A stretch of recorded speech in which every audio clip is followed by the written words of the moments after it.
अखिल मांजराई नगर कृती समितीचं मंत्रालयासमोर आंदोलन।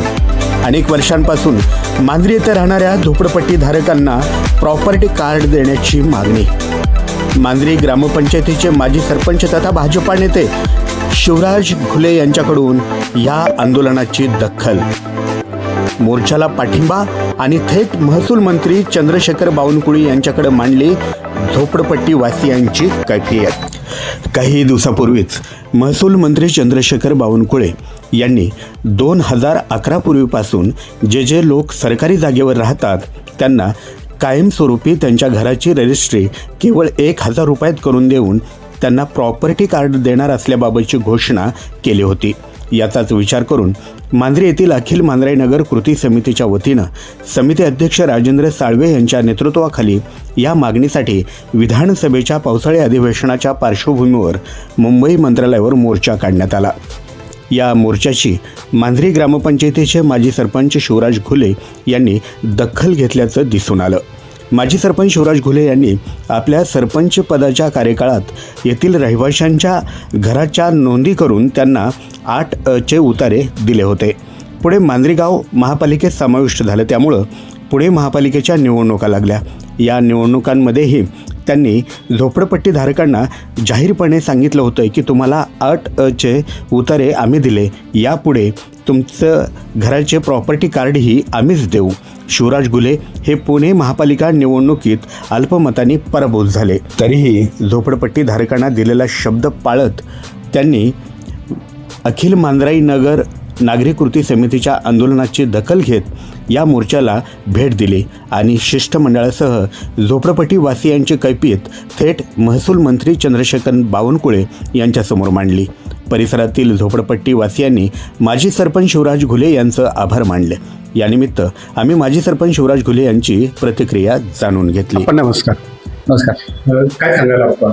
ॲक्च्युली मोर्चा काढला होता राजेंद्र साळवेंनी आणि त्यांना मोर्चाच्या निमित्ताने त्यांचं म्हणलं की त्यांना शासनाशी हितूत करता येईल म्हणून त्यांनी तो मोर्चा काढला होता। आणि मोर्चाच्या आधी 2 दिवस ते मला भेटले होते अगोदर, तर मग मी त्यांना तिथं जाऊन पाठिंबा दिला, भेटलो त्यांना। आणि त्याच्यानंतर आम्ही बावनकुळे साहेबांच्या घरी गेलो।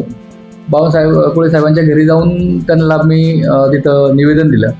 योगाने साहेब नव्हते, साहेबांच्या पीकडं निवेदन दिलं गेलं।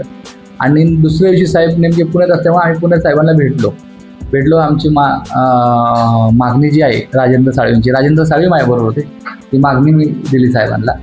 आणि एक GR निघला आहे ऑलरेडी की सरकारी जागा ज्या आहेत त्या जागांमध्ये लोकांना सातबारा करून देऊ, प्रॉपर्टी कार्ड करून देऊ, असा एक त्याच्यामध्ये उल्लेख आहे। तर माझं असं म्हणतं की मी जे पूर्वी 1800 लोकांना 8चे उत्तर दिले, तर आज त्या लोकांना सातबारे दिले तर त्यांचं आयुष्याचं कल्याण होईल। त्या हिशोबाने मी राजेंद्र साळवेबरोबर माझी टीम असेल, मांजरी भारतीय जनता पार्टी असेल, आमच्या ह्या भागातले अध्यक्ष समीर घुले असतील, उपाध्यक्ष गौरव मस्के असतील, त्याच्यानंतर बरेचसे आमचे सरचिटणीस अमित टिळेकर असतील पक्षाचे, अशी बरीच जणं मंडळी त्यावेळेस माझ्याबरोबर होते। मला वाटतं मनोज कुमार शिवनकर बी होते, अशी बरीच लोक होती। तर आमचा प्रयत्न चालू आहे की आता कलेक्टरांकडनं बावनकुळे साहेबांना सांगून योगेश अण्णांच्या माध्यमातून एक मीटिंग लावायची आणि तो काय प्रकारे तो GR कसा आहे, त्यात कसं आपल्याला लोकांना ते प्रॉपर्टी कार्ड देता येईल, त्यासाठी पूर्ण प्रयत्न चालू आहे आमचा। आपण खरं तर याच्या व्यतिरिक्त एक दुसरा एक प्रश्न विचारतो की आपल्याला माहिती आहे की जनरली अनेक लोक राजकारणामध्ये कामं करतात, निवडणुकीमध्ये पडले की जवळपास ते समाजामधून नाहीसे होतात, पण आपलं तसं कधीच झालं नाही। आपण प्रामाणिक आम्ही पाहतोय, अगदी दुसऱ्या दिवसापासून आपण लोकांच्यासाठी रस्त्यावरती आहोत। रस्त्यावरती काय ठीक आहे, ही हारजीत आहे, काही लोक कशी निवडून आले त्यांना माहिती आहे। मी सांगणं म्हणजे मी चिडून बोलतोय असा अर्थ होतो। मी माझी हार मान्य केलेली आहे, त्यात चुका मी आता पुढचं नक्की सुधारत आणि समोरच्याला कळत की चुका सुधारवलं की काय होतं। आणि चुका सुधारवण्यापेक्षा त्याला माहिती की किंवा त्यांना माहिती की समोरच्या व्यक्तीला की त्यांनी काय काम केलं किंवा काय करतात। म्हणजे मी ज्या विश्वासाने लोकांसमोर गेलो तो माझ्याकडे 50 कामं होती आणि समोरचं एक बी काम नव्हतं, मग तो का निवडून आला असेल ते मी सांगण्याच्या मीडिया नक्की सांगेन कशाच्या जीवा निवडून आला असेल। त्यामुळे मला त्या गोष्टी करायची गरज नाही। मी आज काम करणार आहे आणि कामाच्या जीवात पुढच्या निवडून येईल ह्याची मला खात्री आहे।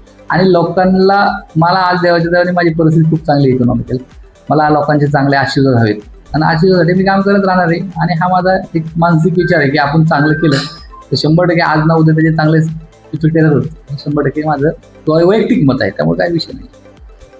तर हे होते आप्पा. खरं तर निवडणुकी अगदी थोड्याशा मतानं पराभव झाला, मात्र ते घरामध्ये बसले नाहीत. आजही सामान्य माणसांच्या न्याय हक्कासाठी ते रस्त्यावरती उतरून कामं करतायत. नमस्कार.